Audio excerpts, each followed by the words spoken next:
কোৱা ভাৰতৰ কোনখন ৰাজ্য 1947 চনত স্বাধীন হোৱা নাছিল? 1947 চনত যদিও ভাৰতবৰ্ষ স্বাধীন হৈছিল, গম পাইছেনে, কিন্তু ভাৰতবৰ্ষৰ কেৱল ব্ৰিটিছে অধিকাৰ কৰি থকা ঠাইবিলাকহে স্বাধীন হৈছিল। অৰ্থাৎ ব্ৰিটিছ যোৱাৰ লগে লগে সেই শাসন ভাৰতবৰ্ষৰ হাতলৈ আহিছিল। কিন্তু তাৰ বিপৰীত ক্ৰমে গোৱা অঞ্চলটোত শাসন কৰি আছিল পৰ্তুগীজসকলে।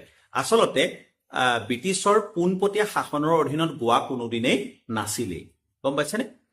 1510 চনৰ পৰা 1961 চন পৰ্যন্ত গোৱা পৰ্তুগীজসকলৰ অধীনত আছিল আৰু মাজে সময়ে অৱশ্যে গোৱাৰ জনসাধাৰণে পৰ্তুগীজসকলক গোৱা অঞ্চলৰ পৰা আঁতৰাই পঠিয়াবৰ কাৰণে তেওঁলোকে কিছু পৰিমাণে চেষ্টা কৰিছিল। 1961 চনত ভাৰতবৰ্ষৰ মিলিটাৰীসকলে অপাৰেশ্যন বিজয়ৰ অধীনত গোৱা অঞ্চলটোত গৈ তেওঁলোকে মিলিটাৰী কাম কাজ আৰম্ভ কৰে আৰু 36 ঘণ্টাৰ ভিতৰত গোৱাত সেই সময়ত যিজন পৰ্তুগীজ গভৰ্ণৰ আছিল সেই গভৰ্ণৰজনক সাৰেণ্ডাৰ কৰিবলৈ অৰ্থাৎ আত্মসমৰ্পণ কৰিবলৈ বাধ্য কৰে।